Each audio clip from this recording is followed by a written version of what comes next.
അനുദിന വാക്യപഠനം വിത്ത് സാമീഡിയ. ന്യായാധിപന്മാർ 11 അധ്യായം 25 മുതൽ 28 വരെ വാക്യങ്ങൾ. വാക്യം 25. മോവാബ് രാജാവായ സിപ്പോറിൻ്റെ പുത്രൻ ബാലാക്കിനേക്കാൾ ശ്രേഷ്ഠനാണോ നീ? അവൻ എപ്പോഴെങ്കിലും ഇസ്രായേലിനെ എതിർത്തിട്ടുണ്ടോ? അവർക്കെതിരെ യുദ്ധത്തിനിറങ്ങിയിട്ടുണ്ടോ? വാക്യം 26.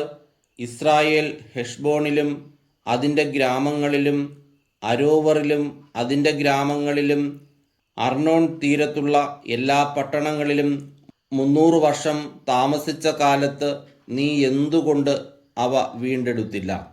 വാക്യം 27. ആകയാൽ ഞാൻ നിന്നോട് ഒരപരാധവും ചെയ്തിട്ടില്ല. ആ നിലയ്ക്ക് എന്നോട് യുദ്ധം ചെയ്യുന്നത് തെറ്റാണ്. ന്യായാധിപനായ കർത്താവ് ഇസ്രായേല്യർക്കും അമോന്യർക്കും ഇടയ്ക്ക് ഇന്ന് ന്യായവിധി നടത്തട്ടെ. വാക്യം 28. എന്നാൽ ജഫ്തായുടെ സന്ദേശം അമോന്യ രാജാവ് വകവച്ചില്ല.